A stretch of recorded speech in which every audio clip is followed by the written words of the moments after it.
Bueno, espero que estén muy bien. Mi nombre es Silvina Formentel, soy la profesora a cargo de la comisión de la mañana de la materia Problemas Socioculturales, y en esta ocasión me voy a encargar de poder hacerles un paneo general y una explicación concreta acerca de el texto de Bourdieu denominado como El baile de los solteros. Bourdieu escribe esta obra particularmente 2 años antes de morirse, ¿sí? Para él fue como un proceso de reflexividad. Es un autor que como sociólogo francés venía trabajando todo lo que tiene que ver con la línea de familia, parentesco, hogar, a qué se le llamaba cohabitar, qué se consideraba familia, si la familia era un acto de unión por consanguinidad o era un acto de unión por afectividad. Entonces, en esta obra final que él realiza, que es El baile de los inocentes, lo que trata de mostrar es que todas esas cuestiones impuestas por reglas matrimoniales en realidad son producto de una construcción social que buscan reglamentar otras situaciones sociales que ahora vamos a detallar cuáles son. Bueno, particularmente el objetivo de la investigación de él es analizar los procedimientos que se le asocian a cada sexo, ¿sí? En ese momento por ahí no había una distinción de lo que tenía que ver con el género, entonces él analiza cómo se distinguían y se asociaban ciertos roles y ciertas acciones en concreto a cada sexo. Va a trabajar también el rol que tenían los progenitores, ¿sí? Dentro de la familia, o sea que cuando se llevaba a cabo la relación conyugal o la relación matrimonial, en el caso del texto que él expone, cuál era el rol que tenían los progenitores, ¿sí? Y qué rol tenían en torno a lo que tenía que ver con las herencias, el traspaso de tierras, el traspaso de patrimonios y demás. Cómo se daba la reproducción social dentro de ese tipo de vínculos, y analiza también cómo el matrimonio en realidad es un mercado matrimonial, porque es un mercado de alianzas, ¿sí? En primera instancia. En la antigüedad, esto no solamente está estudiado por Bourdieu, sino también por otros autores, las uniones se daban por alianza, ¿sí? O sea que por eso se trataba para él de un mercado. No era una unión que se establecía por un vínculo exclusivamente amoroso como sucede en la actualidad, sino que tenía que haber ciertas condiciones dadas para que yo establezca un vínculo conyugal con alguien, ¿sí? Podría ser por una cuestión de dinero, por una cuestión de herencia, por una cuestión de tierras, por una cuestión de clase social, ¿sí? No tenía que ver en primera instancia con un lazo afectivo solamente. Por lo cual, dentro de toda esta investigación final que él realiza, se va a basar en 4 ejes, ¿sí? Primero el primero de ellos es el sistema de intercambio que se da dentro de los matrimonios, ¿sí? Todos estos intereses que les estaba planteando anteriormente. El segundo tiene que ver con la oposición en el pueblo y la posición de los casorios, ¿sí? De los caseríos, ¿sí? O sea, cómo se juzgaba a aquellas personas que no establecían un vínculo matrimonial.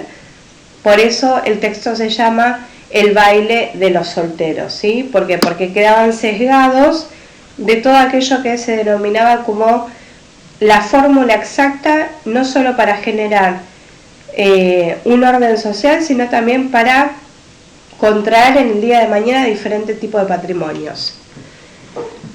Otra cuestión que va a tomar en cuenta es el rol del campesinado, ¿sí? Dentro de esta estrategia matrimonial, qué rol cumplían los campesinos, y también la imposición de la armonía. ¿Qué era la armonía en esa época? ¿Sí? Estudiar qué es la armonía. La armonía era estar en pareja, la armonía era pertenecer a ese campesinado que en ese momento se encontraba dentro del rango de los solteros, por así decirlo, a qué se le llamaba armonía, en ese momento.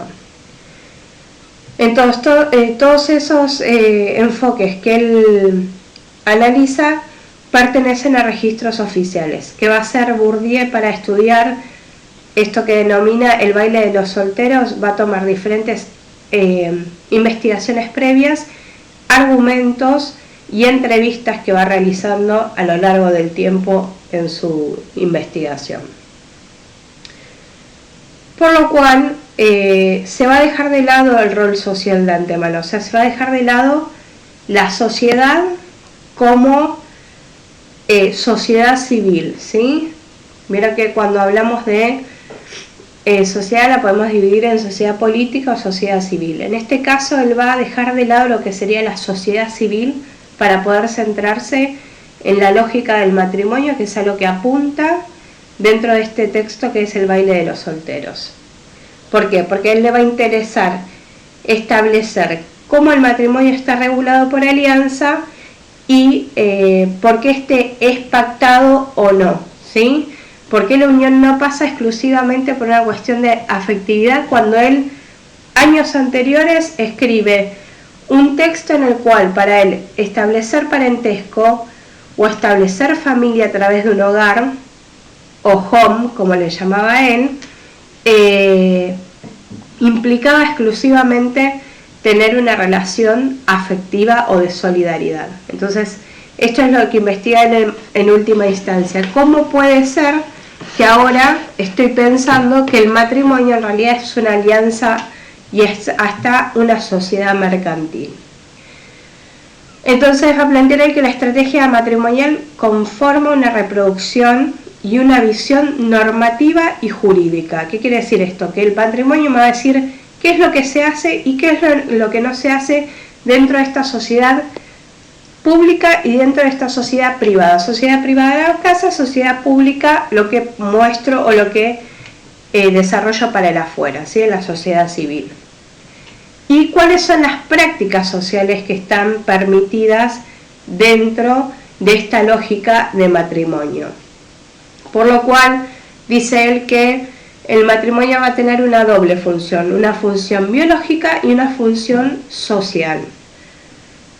Estas funciones biológicas y estas funciones sociales son las que me van a determinar diferentes pautas sociales. Y esas pautas sociales son las que van a dar lugar a las normas que van a reproducirse socialmente y van a dar lugar al orden social establecido, ¿sí?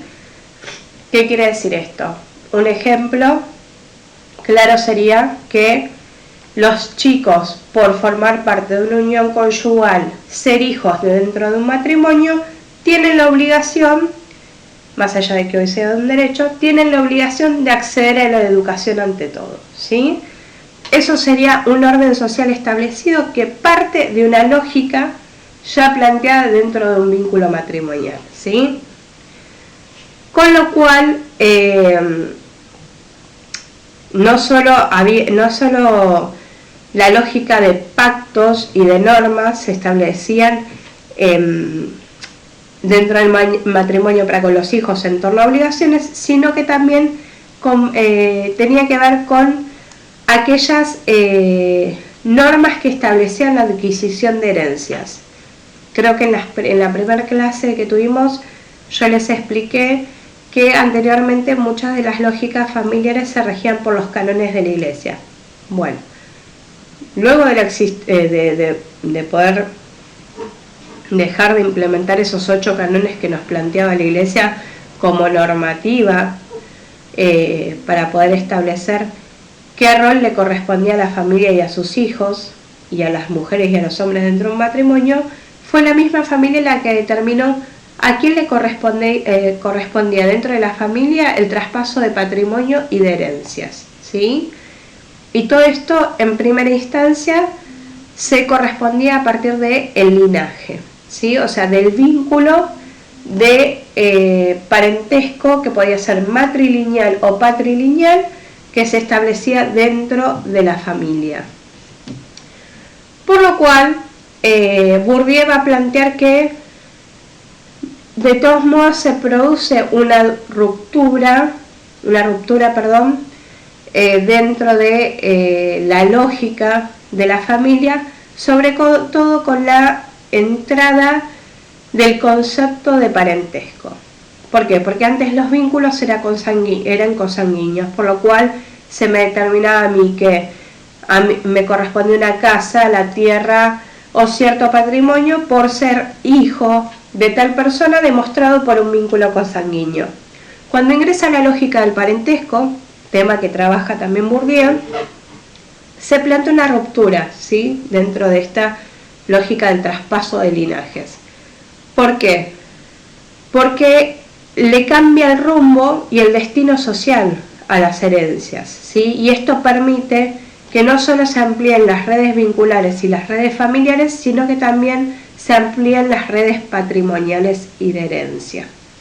Por lo cual, dice que va a existir igual, de todos modos, dentro de la familia, cierta tendencia siempre a intentar monopolizar dentro del mismo matrimonio qué le corresponde a quién.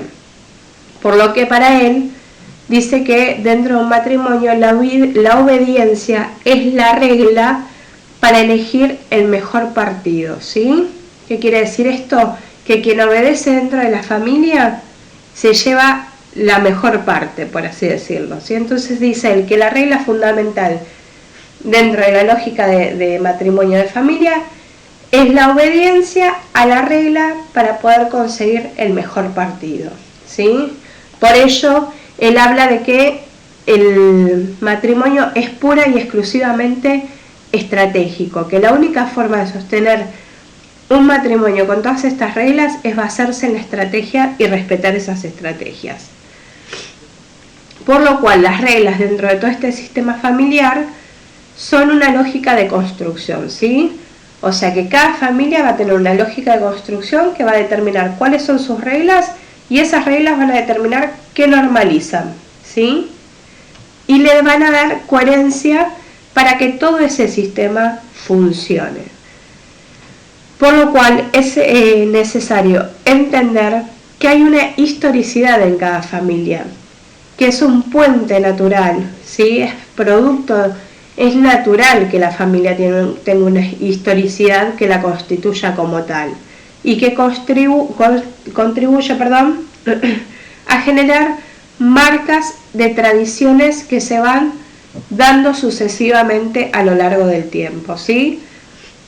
Así como nosotros somos producto de una construcción sociohistórica, cada familia también es producto de una construcción sociohistórica que le dice cómo ser, cuándo ser así y cómo traspasar esa tradición o esa cultura o esos conocimientos para sostenerse en la misma lógica de familia.